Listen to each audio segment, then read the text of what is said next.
I'll now yield myself 5 minutes. Gentlemen, thank you, all three of you, for being here. You have withstood questions and ideas from about 15 on each side. This has gotten to be a little bit larger conversation than perhaps you thought you might be engaged in, but it's pretty normal for us. And we try and tout the things we believe in, and we try and perhaps don't tout those things we don't agree in. But thank you to all three of you for being here and putting up with us. I'm an old guy. I believe that the role of government is not to pick winners and losers. I believe it was to serve appropriately people, provide government services, to do so in a fair and equitable way, to not overtax and not underdeliver. But I believe that government has a role, and it's not necessarily the activist governments that we have seen lately.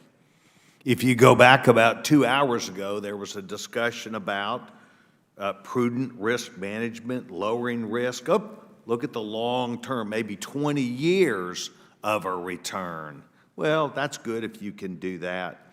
But I would say to the gentlemen, the attorney generals, that I have looked at the trends as of late in each of the last probably 5 years, but 3 years I've gone back and looked. California, New York, and Illinois have all lost hundreds of thousands of people. 151 billionaires have moved out of California. That's economic. People moving, notwithstanding, in 109 out of 111 counties or so in Illinois have decided to leave the state. States have their own opportunity to do as they would choose.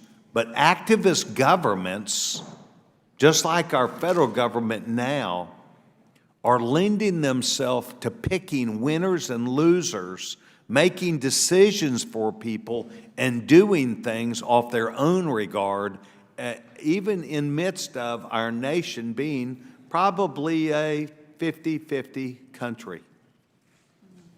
And I find that this argument that we're into today about the role of ESG as being very germane to whether the country is going to be successful or not. We are dividing ourselves in this country, and people arbitrarily are moving, notwithstanding to my home state of Texas, but in that process, dividing us.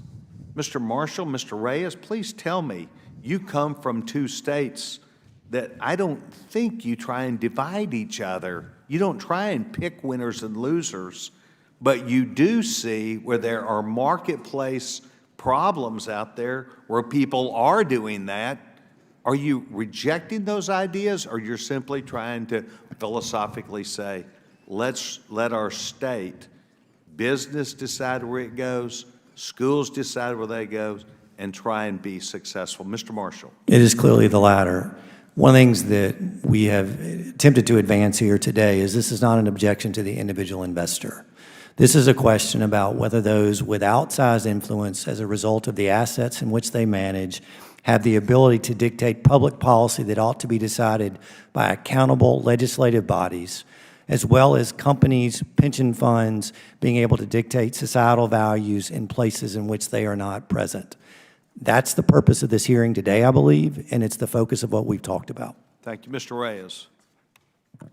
Definitely the latter, Mr. Chairman. And we are proud in Utah to be a fiscally conservative state that have seen in-migration from many of those states that you've referenced because they value the cleanliness and the success and the business opportunities, the family-friendly environment of our state, and then, ironically, quickly try to change our values and our way of life, importing the very things they just fled from.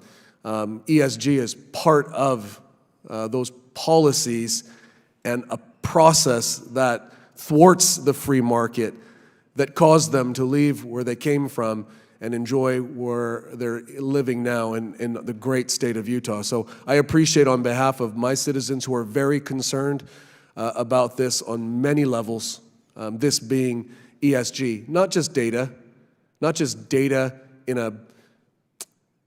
a free market, in a vacuum that allows people to make decisions without coercion, but in an environment where every major pressure point is choking out decisions and the free will of everyday Americans and hurting them at their pocketbooks, hurting them in their long-term savings, hurting them at the gas pump.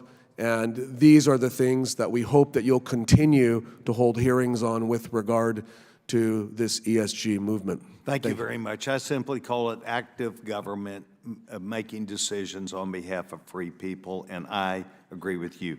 I want to thank the gentleman from Illinois. I believe that his presence today says volumes about not only what he believes in, but very clearly my colleagues that are my dear friends also viewed you as an advocate to express their ideas as an evaluator, and I want to thank you very much. I yield back my time, and we now would recognize the gentleman from Rhode Island for 5 minutes. Well, thank you, Chair.